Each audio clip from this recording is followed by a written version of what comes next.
सो मैं बात कर रहा था कीवर्ड के बारे में। लैरी ने आपको बोला कि अगर आपको अपनी वेबसाइट या आपको अपनी बुक मेरी लाइब्रेरी में रखनी है, तो आपको अपने कीवर्ड पे ध्यान देना पड़ेगा, जो होता है जो आपकी हेल्प करेगा एसईओ में। कीवर्ड के अंदर क्या क्या होता है कि आपने जो वर्ड्स लिखे, आपने जो पैराज लिखे, वो आपको डिस्क्राइब करते हैं, राइट?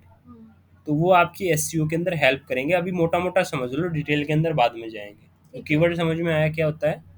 आप जो वर्ड और पैराज लिखते हो जो आपको डिस्क्राइब करते हैं बेस्ट तरीके से। मान लो आपने हेल्थ के ऊपर बुक लिखी, हाँ। तो आपका कीवर्ड हेल्थ से रिलेटेड होना चाहिए, प्रॉपर्टी से रिलेटेड नहीं। ठीक है। मान लो आपने जो बुक लिखी हेल्थ के ऊपर, आपने उसके अंदर आर्टिकल लिख दिया प्रॉपर्टी के ऊपर, तो वो बेकार हो जाएगा, तो उससे आपकी रैंकिंग नहीं मिलेगी। वो लैरी ये कह रहा है, ठीक है? समझ गए। जिस चीज़ से लेकर आप टाइटल लिखोगे, जिस चीज़ को लेकर आप कीवर्ड लिखोगे, उसी चीज़ के बारे में आपका कंटेंट होना चाहिए। समझ में आ गया इतना? यस। नेक्स्ट आता है कंटेंट।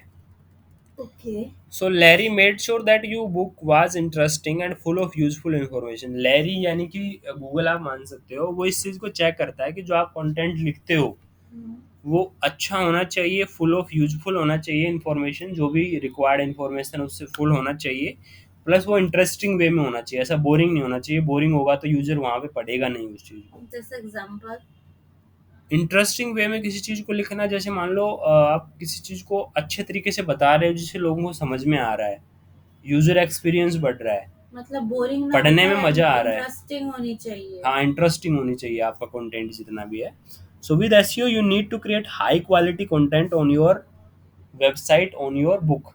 आप जो बुक उसको देने वाले हो, या आप जो वेबसाइट गूगल पे पब्लिश करने वाले हो, दोनों के अंदर आपका कंटेंट बहुत ज़बरदस्त होना चाहिए। उसके आर्टिकल, उसकी ब्लॉग पोस्ट, उसका प्रोडक्ट डिस्क्रिप्शन, उसके लिंक वेल एस्टेब्लिश्ड होने चाहिए। आपका यूज़र एक्सपीरियंस अच्छा होना चाहिए, जहाँ पे गूगल को लगे कि हाँ भाई, लोगों को पढ़ने में मज़ा आ रहा है। तो कंटेंट एक सेकंड चीज़ है जो आपकी एसईओ में हेल्प करेगा। तो सर ये आप मुझे बाद में बताएंगे कि कैसे कैसे लिख सकते हाँ, हैं, वो जैसे सारी चीज़ें जैसे आपको डिटेल में इंटरेस्टिंग रखते समझाई हैं। जाएंगी। अभी ओवरऑल आपको बता रहा हूँ मोटा मोटा, ओके, बेसिक चीजें बता रहे हैं आप बेसिक मुझे। चीज़ें बता रहा हूँ।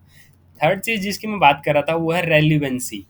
सो लैरी इस चीज़ को देखेगा कि आपने जो अपना टाइटल लिखा है उसी से लेकर आपने अपना ब्लॉग लिखा है, जो आपकी एसईओ में हेल्प करेगा, ठीक है? आप गूगल पे जो वेबसाइट बनाते हो, अगर आपने उसका टाइटल कुछ और लिख दिया और अंदर मान लो कुछ इन्फॉर्मेशन कुछ और दे दी, तो गूगल उस चीज़ को क्रॉल करता है। गूगल अगर वो इन्फॉर्मेशन रेलिवेंस नहीं पाता है या वो अलग इन्फॉर्मेशन पाता है, तो उसको रैंक नहीं करेगा। तो आपको रैंकिंग यहाँ पे नहीं मिलेगी, जिसकी मैं बात कर रहा था पहले और दूसरे पेज पे। समझ। आपको रैंकिंग फिर मान लो यहाँ पे जाके मिलेगी बहुत नीचे, या फिर और भी नीचे, तो उसका कोई फ़ायदा नहीं है, इतने नीचे तक कोई आता नहीं है, राइट? लोग यहीं तक रहते हैं, मैक्सिमम यहाँ तक देख दुख के अपना निकल जाते हैं।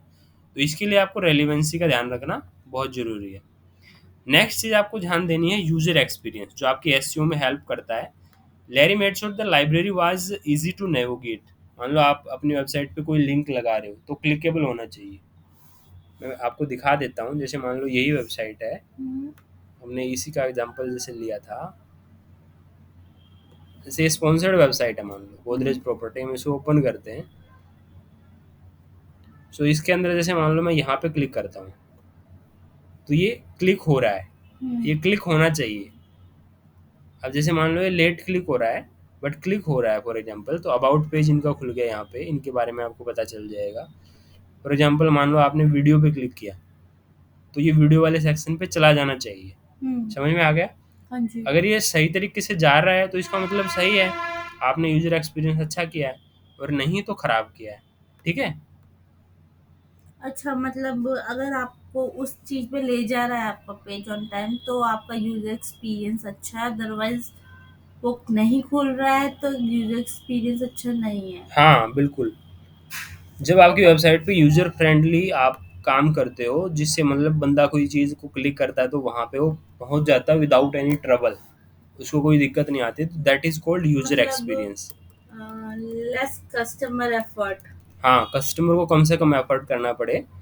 जैसे अमेज़न की बात करते हैं, अमेज़न भी ऐसे ही करता है। मान लो आप अमेज़न पे जाओ अभी, आप किसी भी चीज़ पे क्लिक करो, फॉर एग्जांपल यहाँ पे कस्टमर सर्विस पे मैं क्लिक करता हूँ। सो